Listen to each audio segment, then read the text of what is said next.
Hello friends, आपने कभी महसूस किया है कि किसी दूसरे की सफलता देखकर मन थोड़ा बेचैन हो जाता है। दोस्त सफल हो जाए, किसी की नौकरी लग जाए, किसी के पास धन संपदा सम्मान या सुख आ जाए और आपके भीतर कहीं हल्की ईर्ष्या पैदा हो जाए। भगवान बुद्ध ने इस समस्या का एक गहरा समाधान बताया था, मुदिता। बौद्ध धर्म में मुदिता का अर्थ है दूसरों की खुशी में प्रसन्न होना या परमानंद।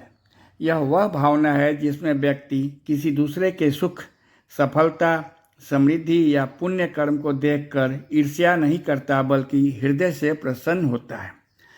मुदिता का सबसे बड़ा शत्रु ईर्ष्या और जलन है। जब हम दूसरों के प्रति दूसरों के प्रगति देखकर जलते हैं तो हमारा मन अशांत हो जाता है। मुदिता का अभ्यास इस जलन को नष्ट कर मन में प्रफुल्लता और उदारता लाता है। मुदिता एक ऐसी भावना जहां हम दूसरों की खुशी में सचमुच में खुश होना सीखते हैं।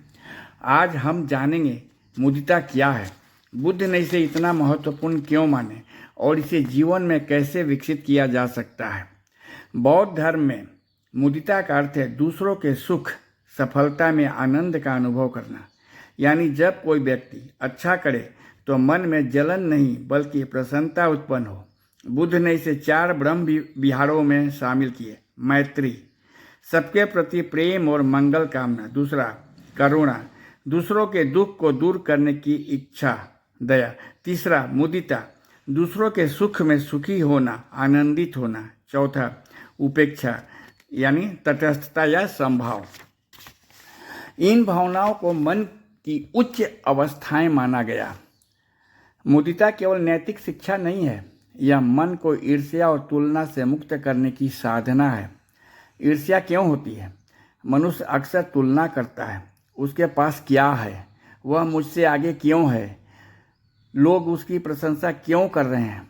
यहीं से ईर्ष्या पैदा होती है। आजकल यह और बढ़ गया है। दूसरों की उपलब्धियां देखकर मन असंतुष्ट होने लगता है। लेकिन बुद्ध कहते हैं ईर्ष्या सबसे पहले उसी व्यक्ति को जलाती है जिसके भीतर वह पैदा होती है। मुदिता इस आग को शांत करने का अभ्यास है। जब हम दूसरों की खुशी में खुश होना सीखते हैं तब मन हल्का होने लगता है। आधुनिक विज्ञान भी मानता है कि लगातार तुलना और ईर्ष्या तनाव बढ़ाती है, जबकि सकारात्मक भावनाएं मानसिक शांति बढ़ाती हैं, संबंध बेहतर करती हैं और भीतर संतोष उत्पन्न करती हैं। मुदिता का अभ्यास करने वाला व्यक्ति दूसरों को प्रतियोगी नहीं अपितु साथी की तरह देखने लगता है। उसके भीतर कड़वाहट कम होने लगती है। धीरे धीरे मन अधिक शांत, स्थिर और प्रसन्न हो जाता है। वह प्रसन्न रहने लगता है। मुदिता का अभ्यास। पहला, शांत स्थान पर बैठें, रीढ़ सीधी रखें, शरीर को ढीला छोड़ दें, धीरे धीरे सांस लें। दूसरा, अब मन को शांत करें, केवल श्वास पर ध्यान दें। सांस अंदर जाए, महसूस करें, सांस बाहर जाए, महसूस करें। तीसरा, किसी प्रसन्न व्यक्ति को याद करें। ऐसे व्यक्ति को मन में लाएं जिसने सफलता पाई हो, जो सुखी हो, जिसे देखकर सामान्यतः सकारात्मक भावना आती है। शुरुआत में प्रिय व्यक्ति को चुनना आसान होता है। चौथा, मन में शुभ भाव दोहराएं। तुम्हारा सुख बना रहे, तुम्हारी उन्नति होती रहे, तुम आनंदित रहो, तुम्हारे अच्छे कर्म फलते रहे। इन शब्दों को भावना के अनुभव करने का प्रयास करें। पांचवा, भावना का विस्तार करें। धीरे धीरे यह भावना मित्रों तक, सामान्य लोगों तक, कठिन लोगों तक, अंत में सभी प्राणियों तक फैलाएं। फिर मन में कहें, सभी प्राणी सुखी रहें, प्रसन्न रहें, अब कुछ शांत रहें। मन में जो हल्कापन या शांति हो उसे महसूस करें।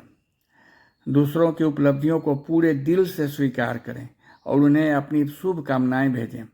बुद्ध कहे थे, दूसरों का सुख देखकर जो मन प्रसन्न होता है वही वास्तव में स्वतंत्र होता है।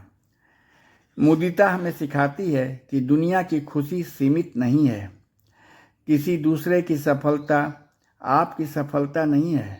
जब हम दूसरों के प्रकाश से जलना छोड़ देते हैं तब स्वयं भी भीतर से प्रकाशित होने लगते हैं। अगर आपको यह वीडियो अच्छा लगा हो तो इसे शेयर करें और कमेंट में लिखें, क्या आपने कभी सच में किसी दूसरे की सफलता पर खुशी महसूस की है?